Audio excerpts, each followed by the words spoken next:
Hi, I have a clip for you. Well, in Sweden's own words, they consider themselves to be a humanitarian superpower, probably the only superpower that they would qualify for. So they feel that it's their moral duty to open their borders to all and any refugees that want to come to them. So you've recently spent time there. Tell me if I'm overstating this. I don't think many people in Sweden think this is working well. Is that fair to say? No, it's not fair to say, actually. In fact, most people that you ask about the refugee crisis, they will say, because the reason why I did the whole thing to begin with, taking a step back, was that there was an absolute surge in both gun violence and rape in Sweden once they began this open door policy. So they know that this crime is happening. They can feel it. The statistics are clear. But they would refer to what is the root cause behind it and say, oh, it's just more, it happened to be more violence. It's men who are raping people, not the refugees. They'll make excuses for it. The majority of the population in Sweden still want to have an open door policy. It's confounding.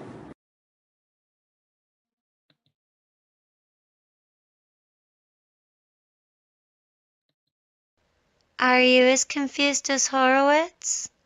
Good. It's you I made this video for then. I hope you like it. I'm not surprised. I live in Canada. People will wonder and worry about Canada soon.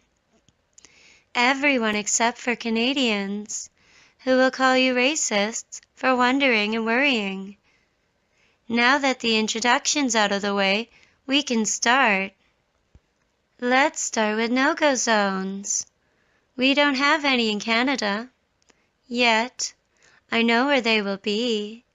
Low-income neighborhoods, where high crime rates are already expected.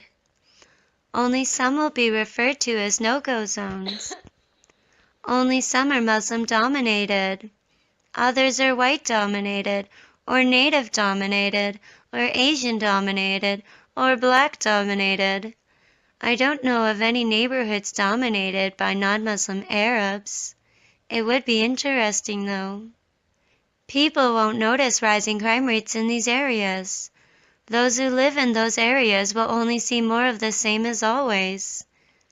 When we hear of the crimes, we will be horrified, but not surprised, considering the neighborhood. How can we relate those crimes to Muslims? Muslims live peacefully in other areas. Similar crimes are committed by people of other races. Low income is the only consistent factor. That's why we must give them more money. Let's move on to homophobia. I have a friend with a secret. Her secret is that she hates Muslims. She grew up in a Muslim-dominated neighborhood. She says she was targeted by Muslim gangs because she's a lesbian.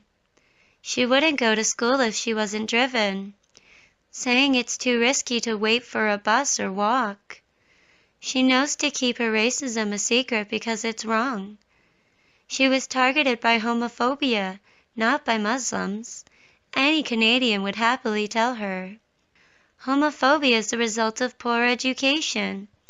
Poor education is the result of low income. That's why we must give them more money. Let's move on to feminism. Why else would feminism be so important?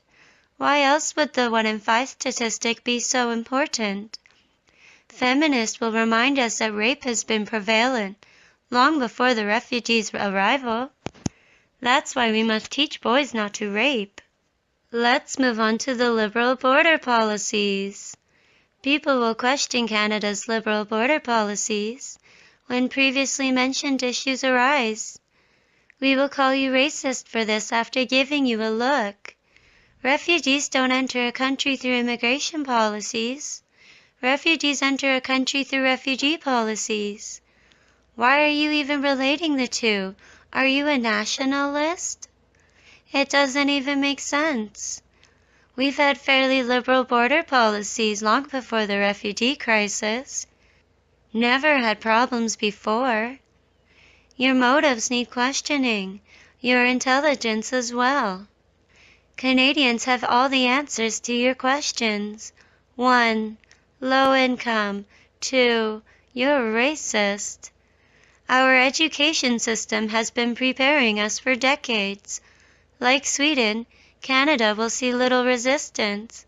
Like Sweden, things will have to get worse before they become better. Like Sweden, you can't help us until we help ourselves. Thank you for watching my video. I hope it helped with your confusion.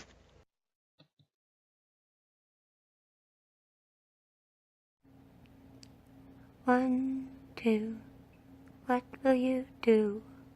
3, 4, stand or take more. 5, 6, are you gonna fix? 7, 8, our country state. 9, 10, I'll ask again.